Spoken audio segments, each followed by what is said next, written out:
All right, welcome to another edition, exciting edition of the Journey to Freedom podcast. And I am Dr. B.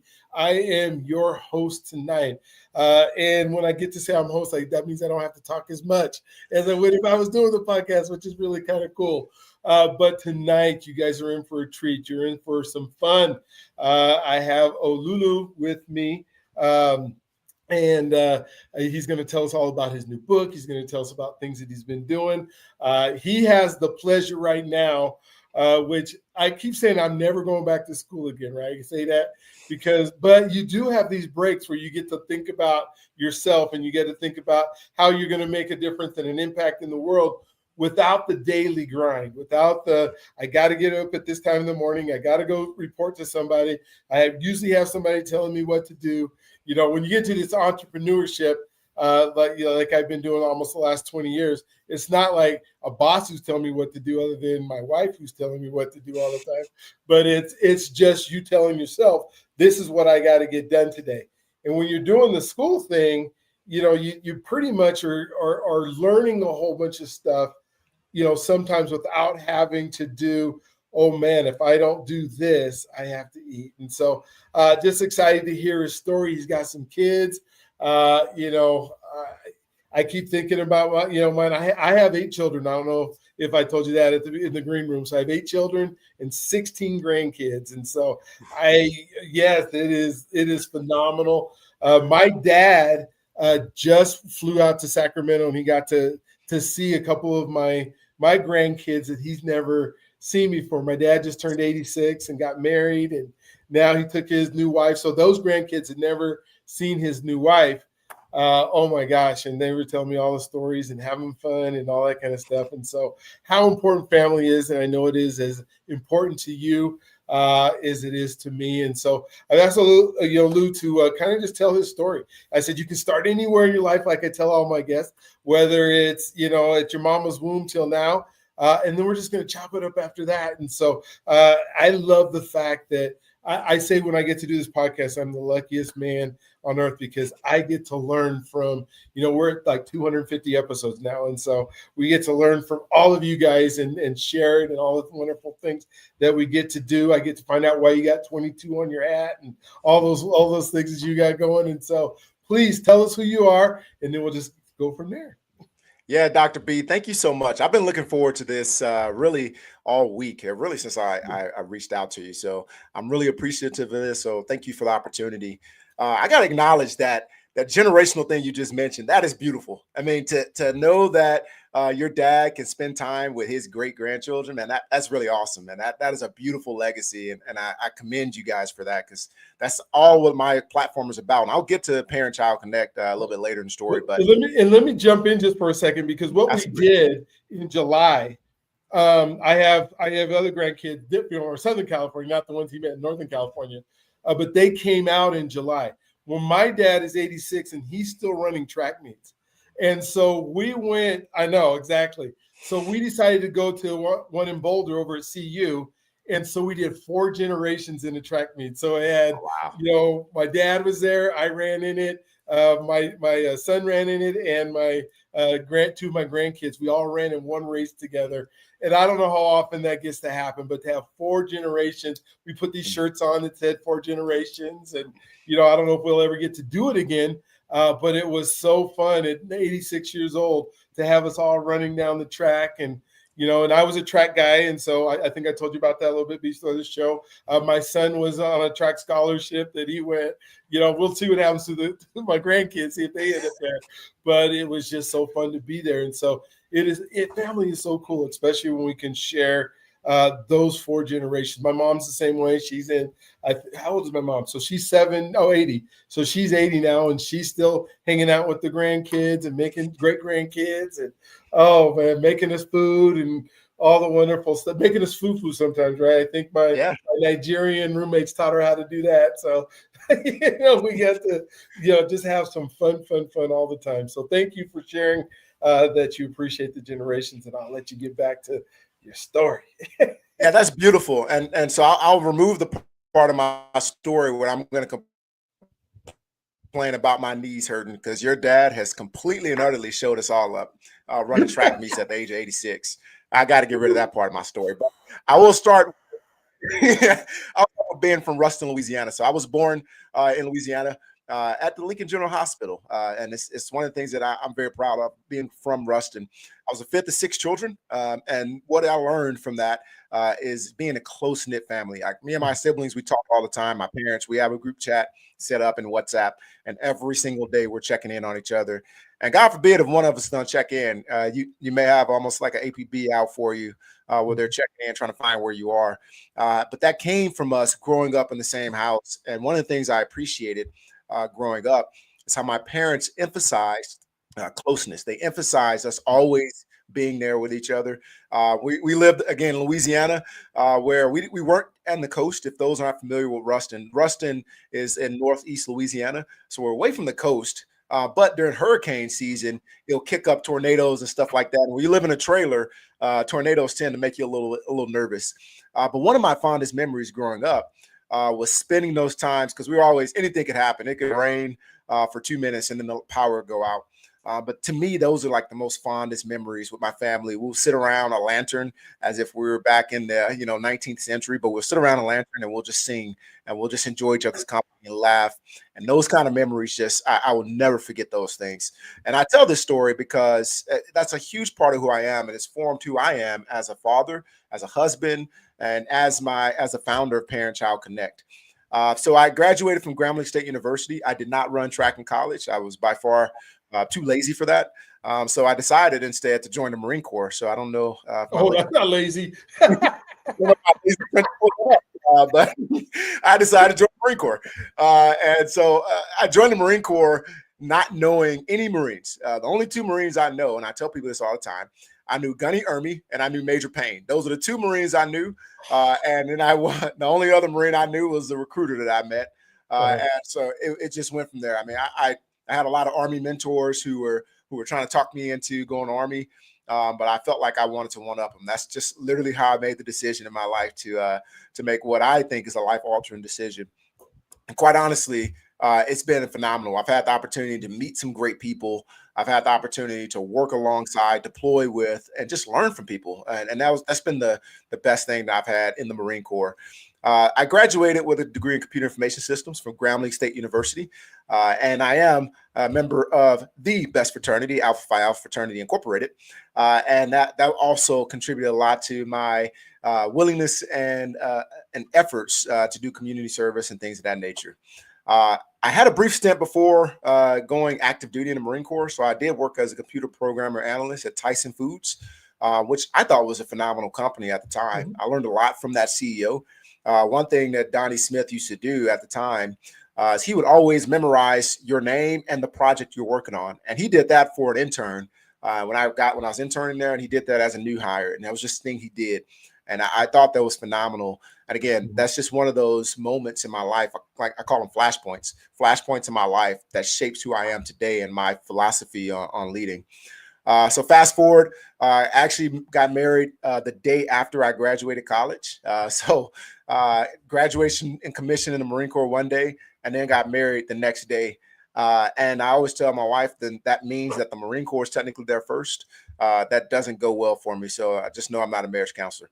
But I do also, I also like to tell people that I graduated, I was 22 years old, and I had a 3-year-old because I already told you in the green room that I have a 15-year-old. And I was completely clueless on how to be a parent. Of course, I believe I have phenomenal examples of what it meant to be a parent. But you just don't know what you don't know. And that's what I learned. I was just completely lost on how to be a parent, which fed my willingness to try to come up with things that could help me connect with my children, specifically like my oldest daughter first, because I always imagined I was going to have all these boys because I had 2 older sisters and then 4 boys. And I was just convinced I was going to have a bunch of boys, and God said, absolutely not. So then first thing, I had a girl. Graduated college, had my boy 5 years later when I was just starting the Marine Corps, about a year in, and then had my last daughter. She's 6, so 2 girls, 1 boy. So that was how I've been shaped. That's really the environment I grew up in. And again, it was all about family. It's all about growing together. And that's what I try to do in my leadership. And then lastly, I found the Parent-Child Connect in order to not just find a way to connect my own children, but to help other parents connect with their children as well. So we provide resources for parents, teachers, mentors, and caregivers, so they can provide those that connection. Because I grew up at a time in a place where I wanted to be. I wanted to be somebody else. I wanted to fit in. I'm very insecure growing up, and so some of the friends I had, they just weren't necessarily influencing me to do the right thing. And so what I realized, though, is people would go to my parents and say, "Hey, you know better than that," and they'll call my parents, and I'll straighten up. But unfortunately, some of my friends didn't have that same kind of influence. Unfortunately, some of them didn't have their fathers in the home. Their fathers were in prison. And some of them, their moms were working 3 jobs, just trying to keep the lights on. And so they were being raised and influenced by people who weren't raising them, influencing them right. So that's why, again, just part of my story that led to me wanting to create a community to support these individuals and to support our own family and friends so that we can grow our next generation. So that's me in a nutshell. Oh man, well, thank you. One of the things I love that to kind of ask as we have begin the conversation is about identity, and it seems like there was a few identity shifts, from your family. I know your family, like your parents, grew up in a different country, and so they came here, and then they had you guys, and so I don't know if there was ever any time where our identity is this. People see us as this, but me as an individual, this is who I'm going to be.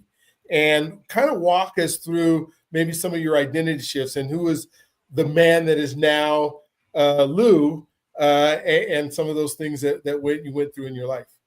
Yeah, that's a great question, because I've gone, Dr. B, from being the cowboy to the future president of the United States to a guy with a mohawk that quite literally stuck up straight on my head that I use Axe staying gel to keep it up. So I've gone through the phases of trying to find what my identity is. And a lot of it, I will say early on, a lot of it was tied, like I said, to fitting in. It was tied to not wanting to be made fun of. And so I just wanted to blend in to the environment. I wanted to be what everybody else wanted me to be. And so that caused me a lot of different churn, and it caused me a lot of different learning experiences that I probably didn't have to learn. So I would say that my identity is the foundation for me. I would say that it's what allows me to, let me go back. In my opinion, if you don't know who you are, then you just don't have a future. You don't know where to go from there. You don't know how to go through life, because you're just living by someone's definition or someone else's definition of who you are. And so that was just my biggest thing for identity. I had to find who I am and the things that I enjoy. And it took me a lifelong journey to even get anywhere close to that. Because I wanted to be at one point a rapper. I wanted to be, I decided I wanted to join the Marine Corps, but I wanted to be a CEO. I wanted to be a computer programmer. I wanted to do all these things.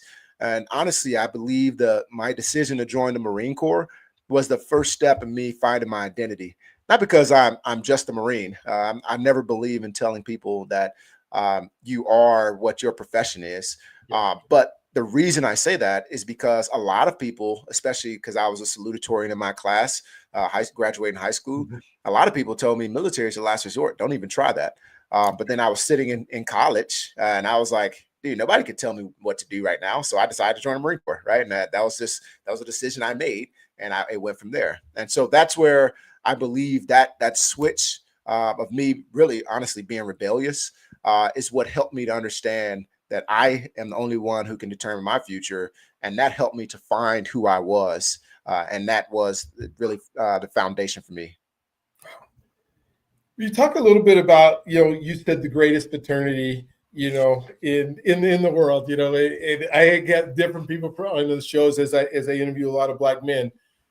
And one of the things that I think kind of helps shape is the fraternity life and the things that are taught and learned.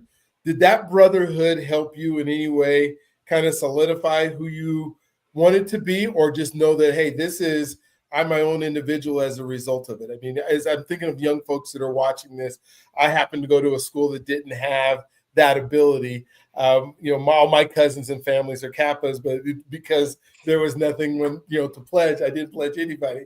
But at the same time, I think I might have missed out on some of that brotherhood that could help out. Maybe kind of talk about that a little bit. Yeah, absolutely. Because what the fraternity does for all of them, really, and I love, obviously, I'm gonna call out Alpha because that's what I'm a part of. But what I notice about all the fraternities is they all have their own identity, and they have something for you to fit into and be a part of something bigger than yourself. And I believe, Dr. B, that one of the problems that we have is when the fraternities lose their way, and that's not just talking about Alpha or any in particular. That's just in general. When fraternities lose their way and unfortunately are led astray, and they start to worry more about identity in regards to trying to be unique, I think that's where we fail sometimes. But in reality, when you have the overall identity, so for Alphas, we talked about being gentlemen, we talked about being scholarly, which meant we attracted people who wanted to be entrepreneurs, who wanted to actually learn in class. But what we did when we were there is we actually went out and looked for athletes as well. We wanted to make sure that the athletes knew that you had a path to work alongside people. You don't have to be or identify with people who are perhaps jumping around and barking. You could be a gentleman. You can walk around and maybe take care of people and be a little bit more thoughtful about people. So I do believe that the fraternity was a huge part of who I am. And just to put it in context, all my father and my brothers and my oldest nephew are all Alphas. So we all are part of this close-knit organization. But it did shape. It's like this is the standard growing up. Those are the men I grew up seeing, and my dad going to chapter meetings. Those are men I knew who were contributing to the community. And so it made me think, okay, well, if they are scholars and if they are contributing to the community, then what should I be doing? And that's what attracted me to them. And then that's what helped form me and my identity. And I love that, because one of the things I love to talk about a lot is associations, right? And the people that we hang out with and who we spend our time with. And one of the things that I think as I'm listening to your story is it wasn't just, I grew up in high school, which I hear a lot of folks that are kind of just trying to figure out, or elementary and junior high.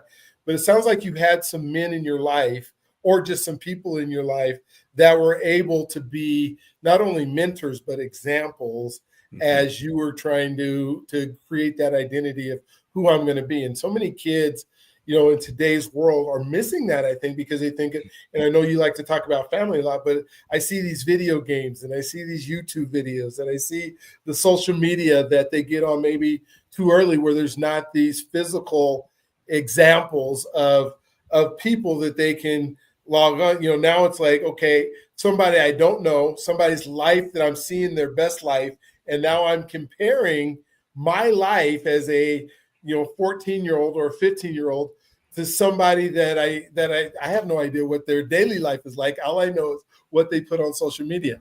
Maybe kind of speak to that as what you learned as when you were a kid by these folks, and then maybe how now you see the differences as you're getting older and working in this space. Yeah, absolutely. One of the biggest differences is ownership. When I was growing up, there was not a young man, or excuse me, an older man that wouldn't pull me in and talk to me. That was just one of the things, especially in my area. I call him my papa, but he's actually our pastor a long time. And so my grandfather, I didn't meet either one of them because they both passed before I was born. So he really was like my grandfather, one of my grandfathers. And so every time I saw him pulling in these young men, because what he was trying to do, one of the problems that he noticed, especially in our area and a lot of areas like it, is that young men were out there trying to make a quick dollar. They were learning and being influenced by the economic needs, right? So they needed food, and thus they were going out and getting money to make food. And so one thing he did, he didn't care who you were. He'll pull you in, he'll find work for you to do, and he'll pay you. And those just little things. And while he's working out there beside you, because he never just sent people along the way, he's working alongside you. He was always trying to mentor, always talking to you. And oh yeah, he became a sheriff deputy in Ruston. And I know a lot of people are in bigger cities, but this is just my small hometown. But he became a sheriff deputy. So when people were about to get in trouble, he can show up and be the, I would say, like the liaison between the police force and this other group, because there was this disconnect there. And so that's one of the biggest things I believe is the difference in my life, is that people were taking ownership, whether it's your child or not. They will walk up and be like, hey man, come here. Hey, why are you acting like that? And now, and I understand some of it is we become a little bit more isolationist as parents, and we think that we know better. I ascribe to the belief that we need a little bit more intellectual humility and know that we don't know it all, and we probably should try to work alongside people. I think that's part of it. Another part of it is we take it and we throw it off on the intangibles. We say things like, well, this generation is just, they just want to play on phones. So this generation is that undisciplined. And this generation, well, we have to take ownership, right? Because we are the people who are responsible for mentoring and guiding this generation. And I believe that I was reading a book, one of my favorite books that I've read. It's called Hold On to Your Kids by Dr. Gordon Neufeld and by Dr. Gabor Mate. And one of the things they talk about, and the premise of the book, is that our children will be influenced. And we have to accept that as a fact. And when I say our children, I mean the community's children will be influenced. And so the question is, if it's not adults mentoring them or influencing them, who is influencing them? And the problem is, it turns out to be their older siblings, their older friends, people who are not there to nurture them, and they're not there to truly guide them. They don't know what's best for them. And even those who have the best interests at heart for these young people are not going to guide them in the right way. And that's why the children are turning to these technologies, and they're constantly getting addicted to it. It's because we've now allowed them to be influenced by everything else. We don't spend time connecting with them. We don't spend time trying to learn more about them. We don't spend time bringing them under our wings and talking to them. And it is tough, but we have to become more comfortable with reaching out to these children and bring them under our wing and working with them.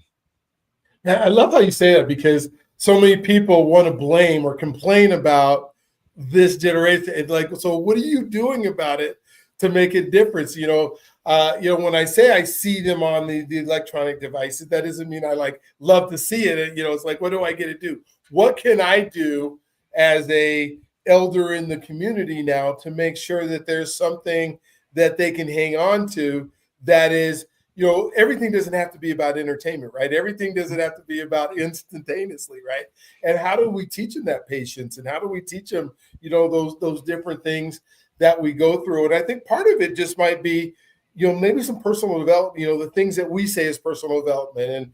And I can tell you're a person who subscribes to, working on you and going back to school and making sure all those things happen. How much of your time in your life, if you were to give an example of, has been spent on making sure you work on you so you're a better person? Oh yeah, that's a non-negotiable, and I recommend that for everybody.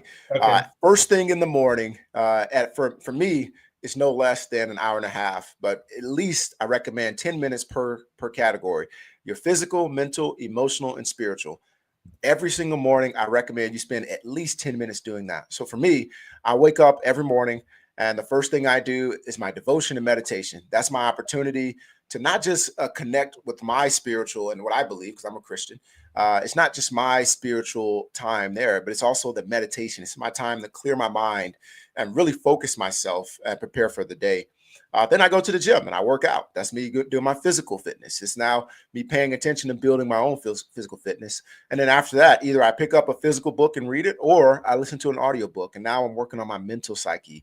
And so every single morning, by the time I actually talk to the first person or engage with the first person, I've already invested in myself. And so that's what I recommend before we even talk to somebody. I would say 7 days a week, make that a non-negotiable.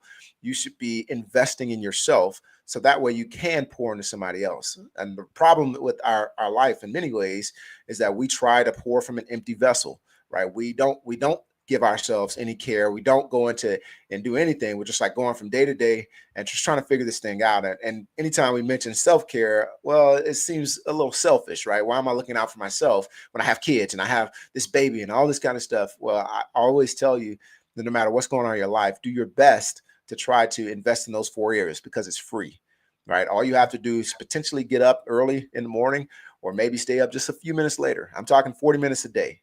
Pick up a book, find a way to incorporate that into your schedule, and you'd be surprised the kind of progress you're going to see. What it may take you to spend a little less time on scrolling on social media, but that will allow you to enhance yourself and continue to grow yourself and then progress in the things that you really want to progress with in the future. That's so cool because I think about time and it's so the older I get, the more time becomes precious. The more that time is like it can be wasted or it can be invested or it can be harnessed. I'm starting a community this weekend called Becoming the Person Universe, which is all about helping people become that person that God put them on this earth to be. And one of the key factors in that is where do you spend your time? And then how precious is the time when others, if it's about relationship, you will spend with you. Like I honor the time that you're spending with me now because you could be taking the same time and doing something different in your life. And then I watch folks that will tell me about like all these shows and all these things. And I'm like, oh man, somebody spent a half hour listening to one of my podcasts instead of watching Law and Order or watching a show on TV where millions and millions of dollars have been spent to attract that person to be entertained, or a football game or something like that, how precious that is. And when you think about this limited thing, of time that we have, where do we best spend it? And I'm not saying don't ever scroll, or I'm not saying don't ever, watch TV or be entertained or be in the sports. But sometimes, and maybe you can kind of speak to this a little bit. I'll see this weekend somebody was talking about we have this fantasy football thing that we do with our family, right? And it's just we're just having fun with it. But like one of our family members is so into some of these athletes, like he knows more about the athletes than he probably knows about his kids. Like he knows probably like when Patrick Mahomes goes to the bathrooms and stuff. I mean, like, oh my gosh! But if Patrick Mahomes seen him, he wouldn't give him the time of day, right? So how do we get away from this? I got to know everything that's going on. Like I got to get up in the morning. Like you're going to the gym and you're working on your meditation and you're working on your physicalness, and they're watching ESPN, like celebrating these other folks. And I'm not saying that's hey, that's not good to know, but I don't need to know like what Patrick Mahomes, eats for dinner, or what's that girl who's marrying the receiver from Kansas City. Yeah. Taylor Swift, that's her. Yeah, like Taylor Swift. There you go. I couldn't even think of it. Ugh, I put that out of my mind.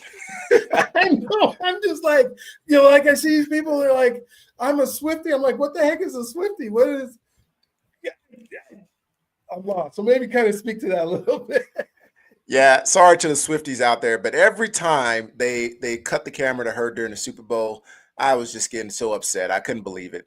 But I will tell you, so for me, I always tell people to budget your time the same way you would budget your money.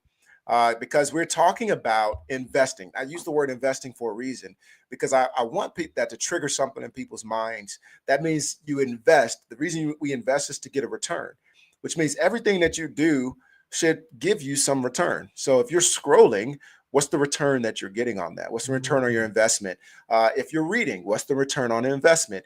If you're engaging or watching podcasts, what's the return on your investment? Are you taking notes during that podcast? Or what are you doing? Like, why are you doing what you're doing? And so that's what I always tell people. Start thinking of time like money, except the one big fact, as you said, time is a non-renewable resource, right? We can always go out and find more money, but you're not going to be able to find more time. So we should, I think, prioritize time, budgeting time, more than we prioritize budgeting money. The problem is it's intangible. And that goes back to what I was talking about earlier. Those intangibles sometimes get a little tough. Because when we don't think about time, we just start thinking about it as, oh, well, like you said, as I get older, I think about it being more precious.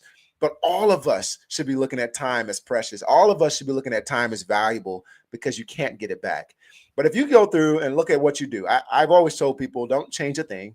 The first thing I've always recommended people with time is just write down what you did throughout the day. Start writing it down. Take a journal.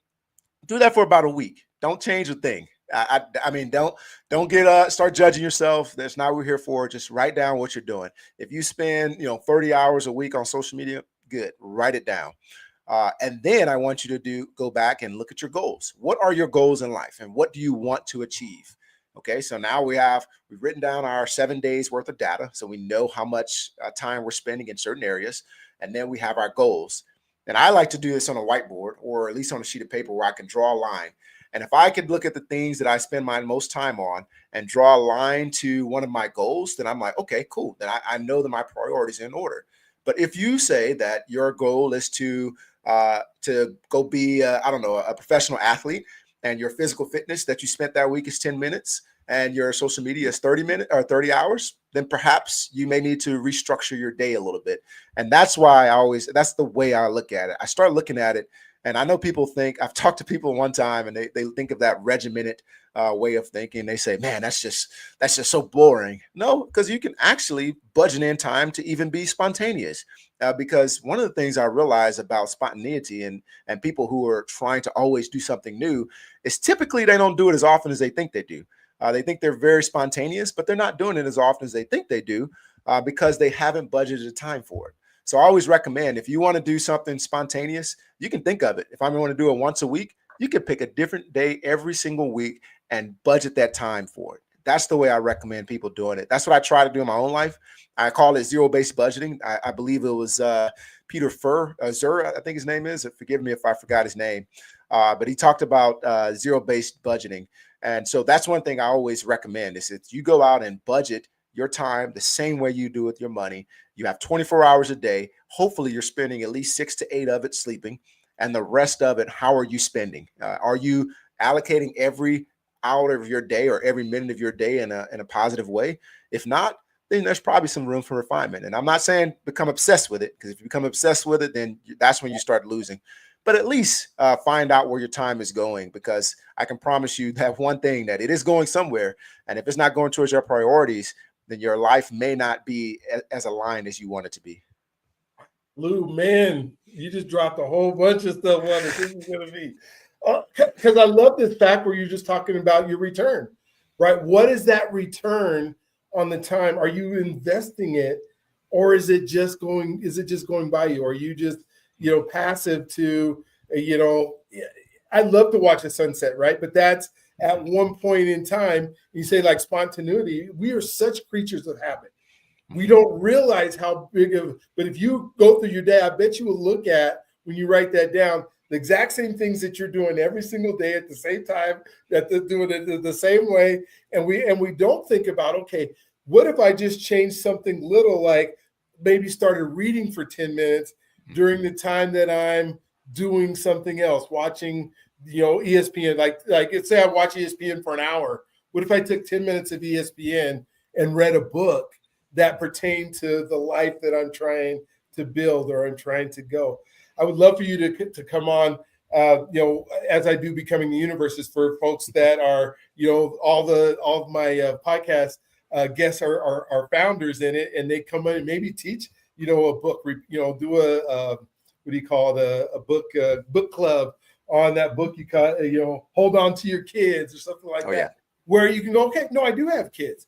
And maybe I'm not the best parent in the world, so maybe I go learn about it a little bit instead of yelling at it for 10 minutes because I don't understand where they're at, right? Maybe learn about love languages and learn about some of those things. Oh my gosh. So now I know you're an author, and so you've written and you're writing and you continue. Maybe kind of talk about some of the things you're writing and why you're doing it.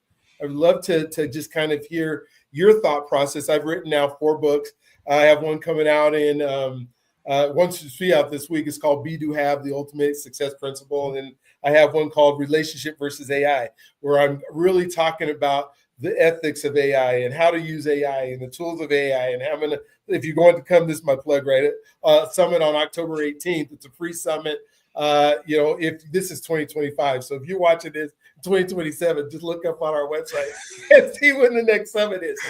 But how important, we can get into something and have to take over our lives. But now this relationship is so important. So we kind of talk about your books and why you're writing them and how you believe it's making an impact. Yeah, absolutely. So I would say the first 3 books that you see behind me. So I started off my children's book series with the goal of helping parents and children sit down together and learn. Now, why did I do this? Number one, again, as I told you before, I wanted to connect with my children. And so that's where my children's book journey started. I literally was just writing a book for me and my children to sit down and enjoy a moment together, because I learned that from my mom. My mom sat down and she made story time fun. And my idea was to increase literacy in my home and create a connection with my children by reading books. But then after I started reading with them, the books I wrote, I was like, man, the first one, called Crow from the Shadow, was a truly personal story. Because I use the crow, which is not your not likely hero. The crow is one that we tend to think that it's annoying. He's picking through trash. He's doing all these things. Yeah, that's exactly right. But the reason I chose the crow is because many of us are probably more like the crow than any of the other superheroes that we read about.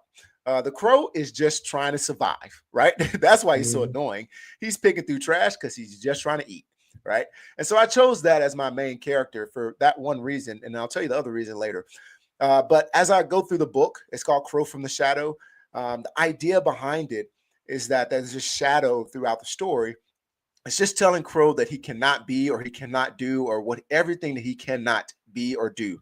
And so the shadow represents a place, a person, anything that's telling you that you cannot achieve your destiny. And in the end, Crow realizes that only one can determine my future. That one is me. So that's what Crow from the Shadow is all about. And that became the foundation for my entire brand. And the second reason I used the crow is because I wanted people to know every time they see a crow fly by, I want them to remember, think about it. Only I can determine my future. Right. And that's what we're trying to do, is rebrand the crow, the unlikely hero. The crow is the one that picks through the trash, the annoying one, the one that doesn't truly know his identity. Finally, he finds out who his identity is. He learns how to overcome the shadow and become who he's meant to be. Now, that would be nothing if I didn't get feedback from my parents. And that's probably my favorite part about writing any of these stories. It's the feedback from the parents. And I really appreciate the parents, teachers, mentors, caregivers, coaches, all of them who took the book and sat down with the child and gave me feedback. Because one of the things that they talked about is they read the stories. They looked at the continue the conversation questions in the back, again, because this is written in order to help guide and direct and coach children. And so once they start having these conversations, the feedback that they got from their children was the most important part, because what it did is it opened a line of communication that didn't previously exist.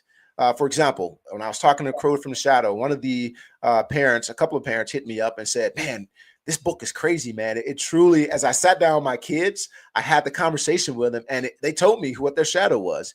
Some said the shadow is they're ashamed of their gap in their mouth, or they're ashamed of this, or one of them said their shadow is their parents, which that I think the mom at this point in this context, she was initially offended, but then realized what he meant by that, why her child said that she was his shadow and not in a positive way. And that helped her as she began to develop her relationship further with her son and starting to understand that, as she's trying to coach him and mentor and guide him, she's actually holding him back from the things that he could potentially achieve just because she's trying to be protective. And I don't see, there's no fault in it. But it was good for her to have that conversation. So that's what the children's book series is all about. It's about bringing adults back into the children's bedrooms and establishing this connection with children. So that way we can guide and mentor and lead them. And then my next book that's coming out is called Lead Last. This is my first leadership book, and I'm very excited about this one. I'm actually working with Alpha Phi Publishing Group to publish it early next year. And this book is exactly what it sounds like. Lead Last is the philosophy that I learned as a young officer, and I messed it up plenty of times, and I'm sure there's plenty of Marines out there that can tell you that. And as a husband and father, I've messed that up too. But what I realized is that we're trained in a way to say, we're supposed to be out in the front. We always have to have our opinion. We have to be the loudest voice in the room and so on and so forth. But in reality, what I learned is that when we're talking about lead last, sometimes you have to be behind your team and push them forward. Sometimes you have to be beneath the team and lift them up. But really what we're talking about is we have to have the ability to lead them in a way that sometimes we don't even think about. So active listening, getting to know them, getting to know yourself, and creating an environment to help them grow and develop. So really I'm very excited about that book as well. My journey as an author was not one that I truly planned. It just, to be honest with you, it just sort of happened. I'm grateful every single day that I have an opportunity to connect with people through books. And so, I mean, this is a question I was asked just not too long ago, and I love to ask it to somebody else, because he asked me, like, how many more books do you think you have in you? Have you even thought about that, or is it just as they come, they go, or as God leads? I mean, where are you at with that? That's a great question. I have no idea. At this point, I'm just having fun, right? So So aside from the books, I do articles. I have a partnership with the YouVersion Bible app where I provide content for Parent-Child Connect, which is probably one of the most unique and exciting opportunities for my brand. And it's just those things that we have the opportunity to do. So writing for me is more than just a thing that I do for money. It's truly a hobby. I really enjoy it. And it's an outlet for me. It's exciting. I used to be very, very nervous. And this is for those authors out there, aspiring authors who are writing, and maybe you have this phenomenal book that's been sitting on your shelf for years. Hopefully I'm just looking at the camera and tell you, stop doing that. Get that book off the shelf and put it back on your table, get it edited and publish it, because there's so many people that need to see your message. And a lot of times we're holding back because we're scared for that feedback. And that's the point I'm making. There's a lot of feedback that we get and we're afraid of it. But I started looking at it as iron sharpening iron. So if I put a book out and something's wrong, I had a 1-star review on Billy Dipper's Time to Shine. And you know what? Initially, I was in my feelings. Who in the world got a 1-star review on a children's book, right? Oh, man, I was in my feelings. But it was something that we learned and grew through. So publish that book. I don't know how many left in me. I'm going to do them until the Lord decides to take me off this earth, probably. But I'm enjoying it right now. Yeah. Oh my gosh. Well, for those of you for that question you just asked, when we do that event on the 18th, and it's live and it's free and it's on, just go to becomingtheperson.com. But I'm going to teach people how to at least get an ebook going so they have something in their hands to get published. Use the AI as a tool to help with outlining and getting it at least to the point where you're there, because it is so important. There's so many people who have so many great things and amazing things to say. I'd like to pivot a little bit, because I want to hear a little bit about your faith and how your faith has played a part in who you are. I mean, we talked about identity earlier, but just, I think faith plays such a part in our lives that sometimes we don't say it enough as to who we've become as a result of it. And maybe kind of share with us just a little bit about who you are in your area of faith. Yeah, my faith is what's grounded me and got me through some rough times, because one of my biggest, vulnerabilities or faults is that I feel like I need to control everything, right? And it wasn't until I truly realized that I couldn't control everything. And that's when I realized I had to have faith. And my faith in God is what got me through rough situations. And one in particular is when my son was diagnosed with complex partial epilepsy. It was out of the blue for us. But you have no idea how many sleepless nights I had, whether it been just like staring. So I put a monitor in his room and I was just staring at him, just trying to make sure if he twitched a little bit, I had to run in there just to check on him. Or me staying up late at night trying to look up Eastern medicine. I was looking up where I could fly and get him this care.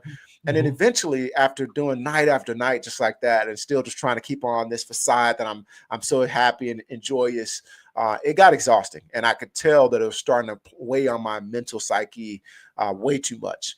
And so I decided, okay, you know what, I need to take a break. This isn't me being faithful or allowing myself to believe in God the way I say I do. because I wanted something quick, right? I wanted to be able to say, well, I prayed to God and he healed him, right? And that didn't happen for years, right? And I wanted to be able to say, well, if I can't pray and get it healed, then maybe God's given me the ability to pay for this, and I can go take him this and get it and get his mind looked at and see what's going on with his brain. And all these kind of things just didn't necessarily add up. And that's when I truly realized, like, dude, you're losing sleep at night. You're stressing yourself out, all because you want to be in control. And once I learned to be out of control, let go of my control, and have to trust, I had to trust in God. I had to trust in what all the things that I said that I believed in. Once I finally did that, that's when I learned that, that God is the person I have to rely on. And so my faith is huge for me. It's one of the things that, again, it's grounded me, and it's letting me know that, I can't control every situation, and it forced me to have faith in God. And just having to give that up, right? When you give it up to God and then let him take, and then the peace, right? The peace that just beyond all understanding. What I love to do, and I ask, most on this podcast with the Journey to Freedom and talking to Black men, and we think about being dads, right? Because in the Black community, a dad is a whole bunch of things, right? A dad is a hero in some of the community, and the dad is the deadbeat dad that we hear about, from. But and I believe that we all know how important our kids are, and that every kid needs to have a dad. It's just we all believe that.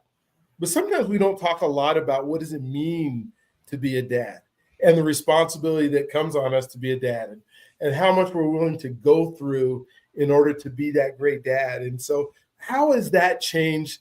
You have 3 kids, and and you had one that when you were real young.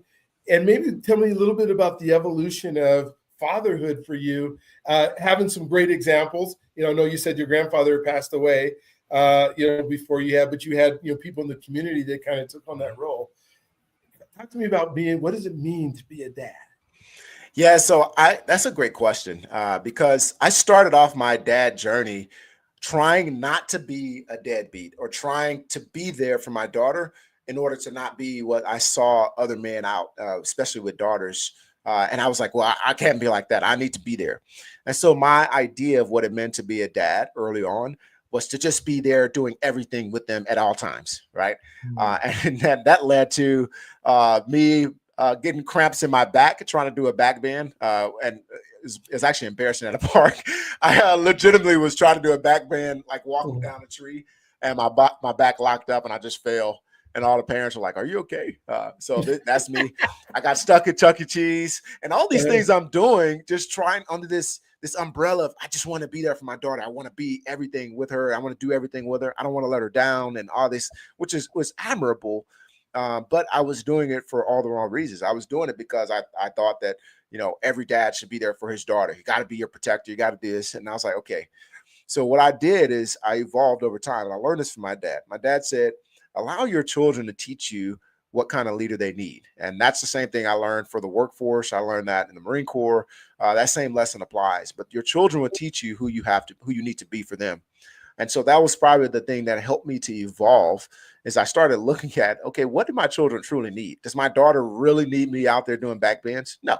All she wants to do is show me her back bend. I don't have to do all that extra stuff. Does my son need me to coach him through every single thing and force him to carry heavy? No, I don't have to do all that stuff. And so once I learned how to tailor my parenting and my leadership style to the child, instead of trying to be what I saw on TV or what I saw other dads doing, I think that's when I started to evolve as a father and truly create moments that are memorable. Because the most memorable moments are the ones that you actually are sharing with them and you're connecting with them, not the situations. What I was trying to do is fabricate situations, fabricate fun, and create memories, when in reality, I was actually missing them, because perhaps the moment would have been us talking and having a great conversation. But instead, because I'm the dad, I needed to teach my son a lesson using this as this analogy. So it's those kind of things I've grown through, I've learned, nowhere close to perfect. But I was able to learn these things and really start to refine and continue to refine my leadership style as a father. Oh my gosh. That is so cool. As you're talking, I'm hearing a book like Being a Dad, or what it meant for me and my son, or 'cause it made me remember, like, there was a time when my son was in, I guess he was in 8th grade or something like that, or 7th grade, and he decided he was going to play baseball. Well, I don't know nothing about baseball. I'm a track guy. It's the same season. There's nothing I absolutely know about baseball, and I just know. I was still a PE teacher, so I mean, I knew enough about it to know how the sport works. But at the same time, they had like 69 games, it felt like, anyways. I'm like, I can't go to 69 baseball games. And first, I don't even know enough about it. He wants to try it. Well, we missed about 9 years of him starting when he was 2.5 years old, like all these other kids.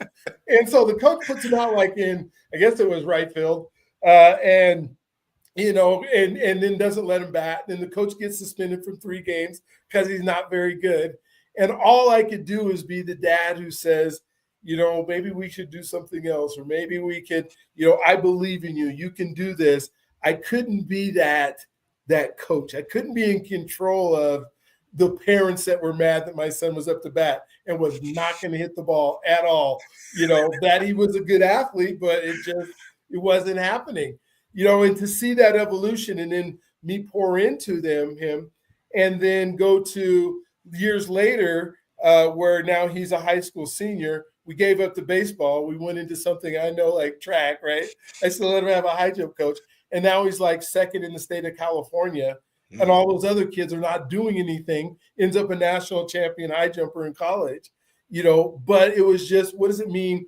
Me saying, wait, I don't need to know how to do, I don't know how to know everything. And I just love how you put that, because it just puts it into perspective of, wait a minute, you don't have to be everything to all of your kids at all of the time.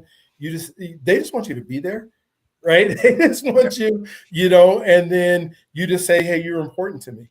And there's I know how hard it is. I'm fortunate enough, we didn't have to have a blended family, and all those other things that are part of it. But at the same time, you just go, oh my gosh, for some of these kids that are just, they sit on a step or they sit on a stool and they wait for dad to show up, and then dad doesn't show up. And then, dad trying to buy him ice cream or something like that to win, because he's, I guess I don't have to go on because we know it, but thank you for sharing that, because that was so, the way you just put it was so neat. I can't wait to, I hate to say it, but I can't wait to see that in a children's book that I'm going to buy, me and my dad, or whatever you decide to call it. What, at this point, I've been super selfish, because I've been asking you all the things that I want to know. What is it that you truly, you came on my podcast and you've honored us with your time. What is it that you truly wanted to share with our audience tonight, and drop some more of this incredible knowledge that you're giving us today? No, I thought your questions were phenomenal, man. I love the conversation, because what it's doing is it's growing my mind. I love conversations that are continually helping us grow. And that's one of the things that, as we were talking about, you're talking about the stress that parents undergo. You talk about the fathers in the African-American community. There's a lot of things there that I want to point out too. And I will say that one thing, as we're talking about parenting in general and things of that nature, I would say be careful what you say to your children, because I've always heard people, if I hear people call their children bad, if I know them, I try to leave people alone if I don't know them. But if they call their children bad or something like that, I tell them, be careful what you tell them, right? Because you may be reshaping their minds. And I say that because when you talk about a lot of the things that happen, whether it be the fathers that don't show up at home or whatever it may be, a lot of times they're living up to what they were told they were going to do. And I think that's a lot of problems in our community as a whole, is that we tend to live up to a stereotype. There's stereotypes, and then there's societal expectations. And in my opinion, that creates a narrative, right? And a narrative is just a connection between events. And so what that does for us in our mind is that, well, if these events happen, because our minds are linear and we love to make things easier. I think Daniel Kahneman talked about it being system one thinking. It helps our brain to automatically create these things about life, so we can have an easier understanding of what's going on around us. And so we connect these events automatically and say, well, if my dad's not here, then this event may happen in my life, and now I'm going to be a deadbeat. But I challenge people and challenge everyone watching or listening to go in thinking about your child as a frame. God gave you a frame. He gave you a foundation from which you can build on, no matter what the genetics are. My dad ran track. That's what he came from Nigeria for. He immigrated here and he ran track at Alabama A&M. But if I was born and I never did anything athletic, I never tried a sport, I can assure you that I wouldn't have been able to run track. Genetics is not all. Just because he started that story, he started that narrative for me, doesn't mean I was going to equate to an athlete in the future or a Marine in the future or whatever. So I challenge you to know that you can create a narrative in your home, and you should be able to create a positive narrative. But if you aren't paying attention and being intentional about it, a narrative is still being created in your home. So be careful what events are happening around your child. Do your best to try not to allow those events to connect and become something that you're not intending to do. And then the last thing I'll leave with everybody is it takes a community. It really takes a community. I was raised by a community, hands down. There's things that when my parents weren't around, there were people that will walk up and smack me in the back of the head. Not that I'm advocating for physical violence, but somebody like me probably needed it. I was a knucklehead. But there are people that always who were there to try to help, mentor, and guide me. And so my recommendation to you is, if you see a child out there, whether you're a teacher, mentor, coach, whatever your position is, do your best to reach out to them. Try to bring them under your arm, even if they're the worst thing since whatever in your mind. Do your best to just don't give up on them, because there's going to be a time when society gives up on them. And quite honestly, what that looks like is it looks like either the graveyard or it looks like the penitentiary system. And I believe that we can do better. I've seen it happen way too many times. I have good friends that end up in those two places, and they're consistently in there. And I just believe that we can do better as a community to uplift these young men and women. We just have to be willing to do the work. Yeah. So I appreciate you, Dr. B. Oh my gosh. Well, before you go, I know you talked about Parent-Child Connect a few times. Maybe you can just tell us a little bit about that, the organization, and what it does. Absolutely. So parent-child-connect.com. So it's parent-child-connect.com.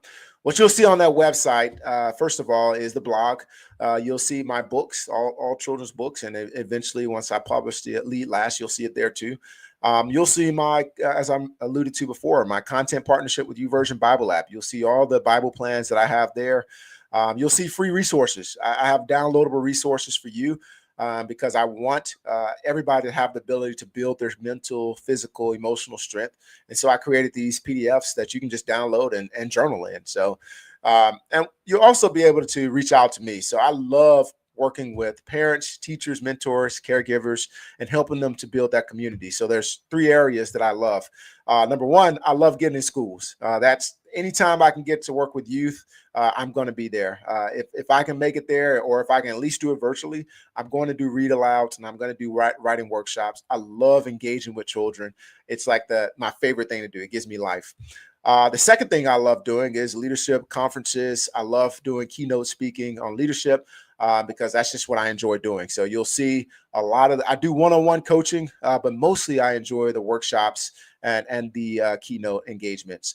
And then lastly, I write. Now, like I told you before, I love writing. I've written articles for many magazines, for Forbes. I've contributed to Forbes. I've written for several areas. So those are really the 3 key areas. So if you want to really make Lou happy one of these days, just hit him up and say, hey, I have an elementary teacher that wants you to come read to their class. And boy, man, you'll make my day, because those children truly do make my day. And you'll be surprised how much it makes a difference when they stand up and ask me questions, as I read to a school. Like, hey, man, how do you read so good? Oh, man, I love when you ask me that, young man, because now we're going to talk about how we can learn to read and these kind of habits. And then I love following up with those students to help them grow. So those are 3 key areas I love to be in. And so, again, Dr. B, I would love to talk to people. All you have to do is reach out at parent-child-connect.com. Man, thank you for today. This has been so amazing. As I go through it, now I have all these notes that I've written down on our conversation, and because you said earlier, get a book out, take some notes, And I remember like when I started watching podcasts and, and trying to keep up and just, from the mentality of being a 6-year-old who's not as bright as everybody else, but so I'm trying to take notes and I'm rushing and I'm trying to get it all in and I'm trying to remember. And, it's like, and then somebody said something later and I'm trying to go back in my mind.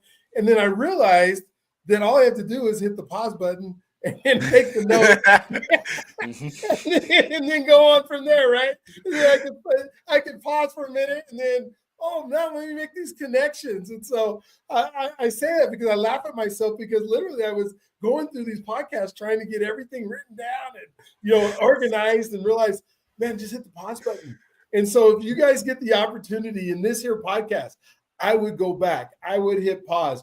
I would hit there was a couple sections in there that Lou just dropped some knowledge that is just, I'm going to go back and I'm going to listen to it because I think it's going to help me become a better person. When he started talking about personal development and the 5 things that he does every single day and the amount of time he spends and how he spends it. And so this is one of those podcasts that you do not want to miss. And if you haven't heard any of these before, we have some really good shows. We have some fun people, some famous people, some non-famous people, but mostly we have folks that are everyday heroes, and Lou is one of those. And so hit the subscribe, hit the notification. I can't wait to spend more time with you. Can't wait to get you into our community and have you really even teach some more stuff to folks. And go to his website, go to Parent Child Connect and look at the things that he has there. Order his books.